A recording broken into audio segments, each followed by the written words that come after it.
Kami akan mencoba menanyakan tanggapan dari Ketua KPU Republik Indonesia periode 2017 hingga 2022 Arief Budiman. Kami masih mencoba untuk menghubungi apa respons. Kami sudah terhubung dengan Arief Budiman. Mas Arief. Ya, Mbak. Dengan Maidop di sini kita sedang breaking news setelah ada putusan dari DKPP yang memecat Ketua KPU RI Hasyim Asyari atas dugaan pelanggaran etik karena dugaan pelecehan seksual. Apa tanggapan Anda? Pertama ya.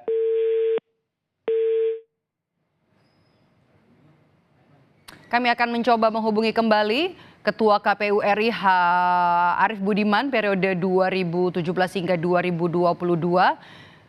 Hari ini DKPP atau Dewan Kehormatan Penyelenggara Pemilu menjatuhkan sanksi pemberhentian tetap kepada Ketua KPU RI Hasyim Asyari atas dugaan tindak asusila.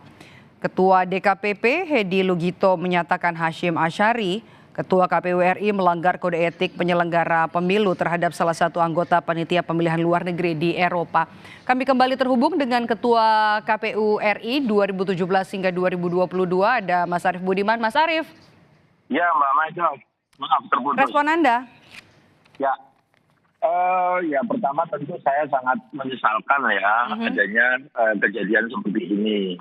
Karena apapun KPU itu kan menjadi salah satu potret ya penegakan etik, integritas, ya jadi kemandirian gitu ya. Jadi tentu peristiwa ini sangat disayangkan gitu, dan sangat disesalkan. Nah, mudah-mudahan ini bisa menjadi pelajaran bagi banyak pihak, bagi penyelenggara pemilu.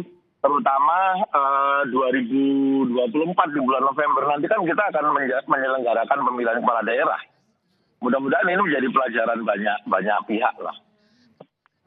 Oke, Mas Arief, ini jadi sejarah nggak sih Mas, Ketua DKPP menjatuhkan putusan untuk memberhentikan seorang Ketua KPU RI di tahun kita sedang melaksanakan pemilu, nanti masih ada rangkaian pilkada?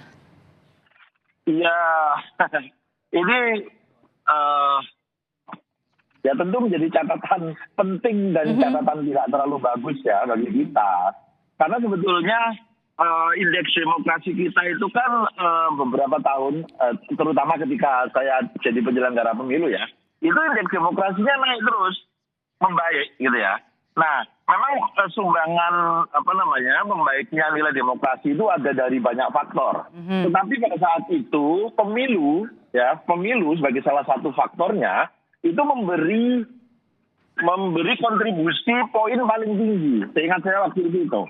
Nah, sekarang akan memang ada beberapa hal yang mempengaruhi sehingga indeks demokrasi kita ini agak menurun gitu. Oke, indeks demokrasi kita menurun. Tapi kan ini juga catatan dari DKPP yang meminta pemerintah ini wajib untuk melaksanakan putusan paling lambat 7 hari setelah putusan dibacakan. Menurut Anda langkah dari pemerintah yang harus dilakukan secepat mungkin untuk untuk mencari pengganti Ketua KPU RI Hasyim Asyari, apakah langsung kemudian dari anggota? Sistemnya bagaimana nanti mekanismenya? Kalau soal perintah 7 hari harus dilaksanakan, itu kan perintah normatif ya, karena itu di dalam regulasinya memang diatur demikian. Nah, biasanya nanti pemerintah, karena yang mengeluarkan SK penetapan anggota KPU itu adalah pemerintah, maka setelah menerima putusan dari DKPP, nanti mereka akan segera menindaklanjuti, biasanya begitu. Nah, kalau terkait penggantinya, karena dulu proses rekrutmen ada bagian yang dilakukan melalui DPR, itu proses fit and proper test ya, dulu dilakukan oleh DPR dan hasilnya tidak ada siapa nomor urut 1, ranking 1 sampai dengan 14. Nah, itu mekanismenya nanti ya? Iya, jadi nanti nomor 8 ada ruang untuk menggantikan kalau masih memenuhi syarat. Kalau tidak memenuhi syarat, maka ke nomor berikutnya, begitu seterusnya. Oke, baik. Kita tunggu langkah selanjutnya dari pemerintah usai putusan dari DKPP yang memecat Ketua KPU RI Hashim Asyari. Terima kasih Ketua KPU RI 2017 hingga 2022, Mas Arief Budiman sudah bergabung bersama kami di Breaking News Kompas TV.